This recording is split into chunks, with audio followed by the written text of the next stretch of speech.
नमस्कार मित्रों, मैं डॉक्टर राधाकृष्ण आपका स्वागत करता हूं। मेरे हाथ में एक पैकेट है, एक बक्सा है। ये बक्सा है सुपर गोल्ड गोरस का। इस सुपर गोल्ड गोरस को हमने गाय के घनत्व से तैयार किया है। गाय का जो गोबर होता है उसके दो भाग रहते हैं। ये उसका तरल भाग रहता है, एक ठोस भाग रहता है। ठोस भाग का ज्यादातर हिस्सा सेलुलोज से या हेमी सेलुलोज से बना निर्मित होता है। यद्यपि उसमें जटिल संरचना के साथ में बहुत सारे खनिज तत्व भी रहते हैं, उसमें बहुत सारे जैव सक्रिय रसायन भी रहते हैं, उसमें हार्मोन्स भी रहते हैं, उसमें एंजाइम्स भी रहते हैं। गोबर की जो लिक्विड संरचना है बहुत जटिल है, बहुत रहस्यमय है। और जो उसका जलांश है वो भी 50% के आसपास होता है। लेकिन जब आप गोबर को छानते हैं, गोबर के तरल अंश को निकालने का प्रयास करते हैं, तो आपके हाथ में 10, 12, 15% से ज़्यादा जलांश अंश या तरल आपके हाथ में उपलब्ध नहीं होता, क्योंकि ज़्यादातर तरल की जो मात्रा है सेलुलर सेल्स के अंदर रहती है, सेलुलर स्टेज में रहती है। जैसे हमारे शरीर के अंदर करीब करीब 85% जल रहता है, लेकिन हम 85% जल को अपने शरीर से अलग नहीं कर सकते। हमारे खून की मात्रा तो 5-5.5 लीटर के आसपास रहती है, उसमें 2-2.5 लीटर के आसपास लिम्फ संरचनाएं रहती हैं। और स्पाइनल कोड की में यदि हम तरल की बात करें तो वो तो 150-200 ml के आसपास होता है। मस्तिष्क के अंदर भी तरल के अंश की मात्रा है वो ज़्यादा नहीं रहती, लेकिन हमारे शरीर के अंदर पूरी तरह से देखा जाए तो 85-86% के आसपास जल ही रहता है, तरल ही रहता है। हड्डियों के अंदर भी तरल की मात्रा इतनी रहती है। इसी तरह गाय के गोबर में तरल तो 50% रहता है, लेकिन उस 50% को आप पूरी तरह से अलग नहीं कर सकते, क्योंकि उसका ज़्यादातर हिस्सा कोश की संरचना में रहता है। और कोश की संरचना में जो तरल का अंश है वो अपने संरचना में कई जो जैव सक्रिय रसायन है उनको भी शामिल किए रहता है। तो यदि हमें गाय के गोबर घनत्व को तैयार करना है तो हमने उसी जो तरल अंश है उसी को लेना है। उसमें बहुत सारे तरह के माइक्रोब्स भी रहते हैं, जीवाणु भी रहते हैं। इन जीवाणु में बैक्टीरियास हैं, कुछ प्रोटोजोआस हैं, कुछ फंगस हैं, कुछ दूसरी संरचना है। और इन संरचनाओं में, इन सूक्ष्म जीवाणुओं में कुछ हानिकारक भी हैं, लेकिन अधिकांश गाय के लिए उपयोगी भी हैं, महत्वपूर्ण भी हैं, क्योंकि इन्हीं जीवाणुओं के ऊपर गाय का या प्राणियों का शारीरिक स्वास्थ्य निर्भर करता है, पूरी जीवन संरचना निर्भर करती है, पाचन अवशोषण का कार्य भी निर्भर निर्भर करता है। और उनके शरीर के लिए आवश्यक उपयोग महत्वपूर्ण पदार्थ हैं, उनके निर्माण का उत्तरदायित्व भी इन सूक्ष्म जीवों को होता है। यही सूक्ष्म जीवी, यदि मैं गाय की बात करूं तो यही सूक्ष्म जीवी गाय के पेट में रहकर बहुत सारे प्रोटीन का निर्माण में मदद करते हैं, विटामिन के निर्माण में मदद करते हैं, बहुत सारी जटिल संरचनाओं के निर्माण में मदद करते हैं। यहाँ तक कि गाय जो दूध देती है उस दूध की महत्वपूर्ण संरचनाओं में भी इन्हीं जीवाणु का हाथ रहता है। यही जीवाणु गाय के चारे का पाचन कार्य करते हैं। जब गाय जो चारा खाती है वो चारा उसके पेट में पहुंचता है, रुमन तंत्र में पहुंचता है, तो उसके पाचन का पूरा उत्तरदायित्व इन्हीं जीवाणुओं के ऊपर रहता है।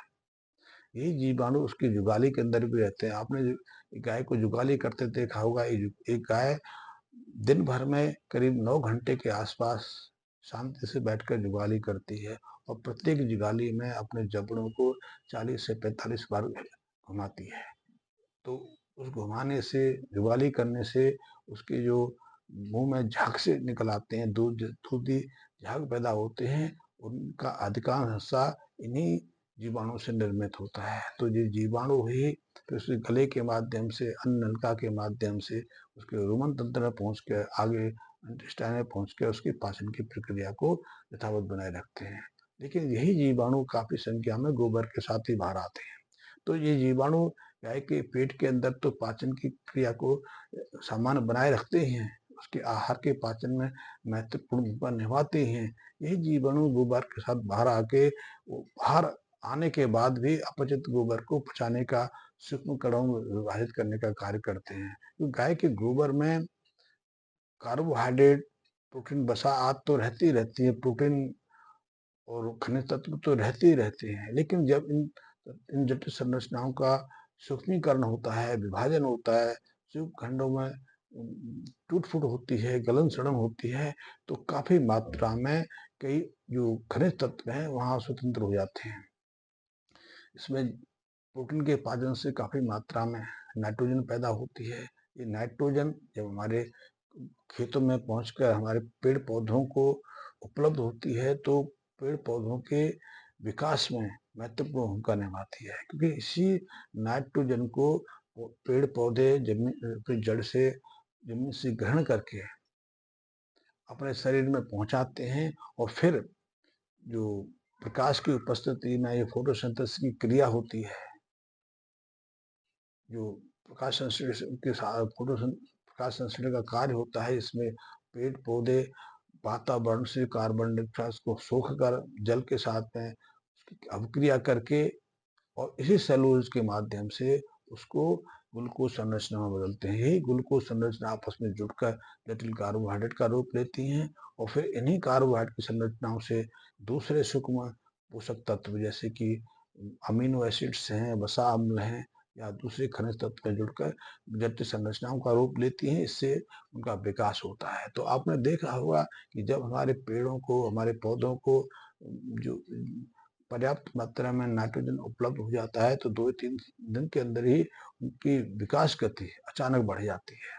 उनकी पत्तियां निकलनी शुरू हो जाती हैं, पत्तों पर हरापन आना शुरू हो जाता है। इसका अर्थ है कि अब पेड़ पौधों में प्रकाश संश्लेषण की क्रिया तीव्र हो गई है।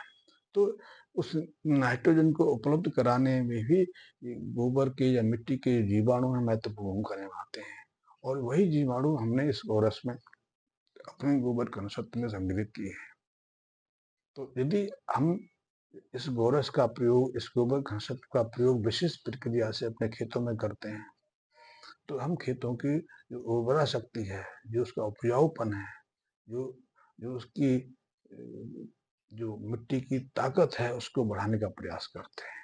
क्योंकि जितने भी कार्बनिक पदार्थ हैं, जब उन कार्बनिक पदार्थों का सूक्ष्मीकरण होता है, डिकम्पोजिशन होता है, तो उस डिकम्पोजिशन प्रक्रिया में यही सूक्ष्म जीवाणु इन खनिज तत्वों को स्वतंत्र करने का कार्य करते हैं।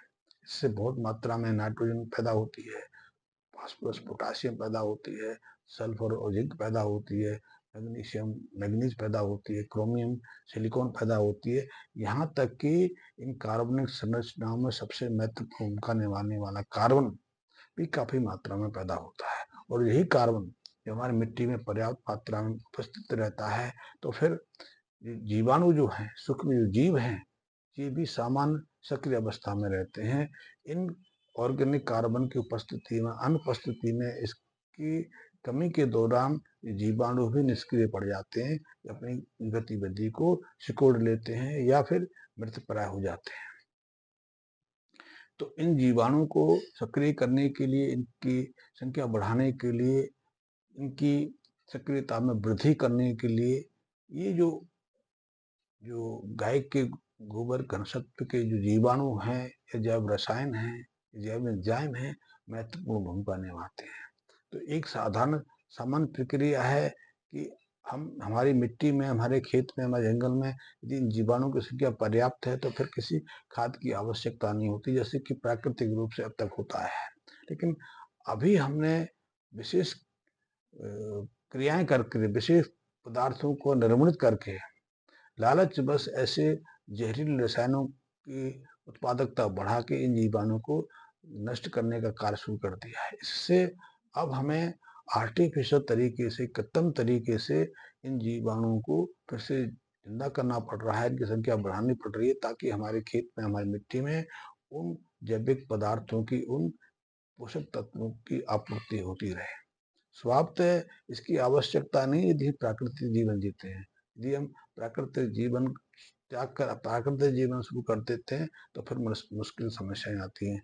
जैसे कि हम अपने स्वास्थ्य को देखें, यदि हम, जब तक हमने आधुनिक दवाओं का प्रयोग नहीं किया, हमने आधुनिक एंटीबायोटिक्स आदि का सेवन नहीं किया, तब तक हमें किसी विशेष मेडिसिन की आवश्यकता नहीं होती। जो हम खाते थे, उसी से पर्याप्त पोषक हमारे शरीर को मिल जाते थे, उसी पर्याप्त पोषक तत्वों से हमारा शरीर स्वस्थ रहता था, निरोगी रहता था, दीर्घजीवी रहता था। अब विशेष प्रयास के बावजूद भी हम बार बार बीमार पड़ते हैं। हमारे जीवन अवधि घट रही है, हमारी शारीरिक क्षमता में गिरावट आती जा रही है, क्योंकि हमने निरंतर इन एंटीबायोटिक दवाओं का प्रयोग करके अपनी उस प्राकृतिक प्रक्रिया को नष्ट कर लिया, कमजोर कर लिया। वही परिणाम हम वनस्पति जगत में देख रहे हैं, वही परिणाम अपने खेतों में देख रहे हैं। खेतों में भी जब से हमने रसायन आधारित फर्टिलाइजर का प्रयोग किया है, हमारे खेत की जो इम्यूनिटी है, हमारे खेत की जो विशेष रोग प्रतिरोधक क्षमता है वो घटती चली गई, क्योंकि इन विशेष प्रयासों से, इन विशेष केमिकल फर्टिलाइजर के प्रयोग से हमारे खेत की मिट्टी हार्ड होती चली गई है। उसमें जीवाश्म या जीवाणु हैं, जो सूक्ष्म जीव हैं, उनकी संख्या घटती चली गई है। वो घटने के कारण एक जो प्राकृतिक स्वाभाविक क्रिया होती थी, वो क्रिया अब टूटने लगी है। उसका दुष्परिणाम हम देख रहे हैं। इसलिए खेतों में जो हम फसल लेते हैं, जो साग सब्जियां लेते हैं, उन्हें बार बार कई तरह के रोगों का आक्रमण होता रहता है। उस आक्रमण से बचने के लिए, उससे अपने फसल को सुरक्षित रखने के लिए हमें कई तरह की दवाओं का प्रयोग करना पड़ता है, इंसेक्टिसाइड या पेस्टिसाइड का प्रयोग करना पड़ता है। और अब तो बहुत सारी जो खरपतवार हैं, जो हमारी फसलों के लिए या जीव प्राकृतिक क्रिया में बहुत महत्वपूर्ण भूमिका निभाती थी, अब उनको समाप्त करने के लिए भी पेस्टिसाइड वेडिसाइड का प्रयोग शुरू कर दिया है। तो इससे हमारे खेतों की विषाक्तता और बढ़ गई है। इससे हमारा जो उत्पादकता में थोड़ी बहुत वृद्धि होती है, लेकिन अल्टीमेटली देखेंगे तो हम पर बोझ बढ़ता है, हमारे पर खर्चे बढ़ते हैं। इससे आय तो घटती है, लेकिन आय की जो वजन है, जो उत्पादकता की जो सीमा है वो बढ़ती है, और एक नकारात्मक बोध में भी हम सकारात्मक बोध ढूंढते हैं। तो ऐसे में जब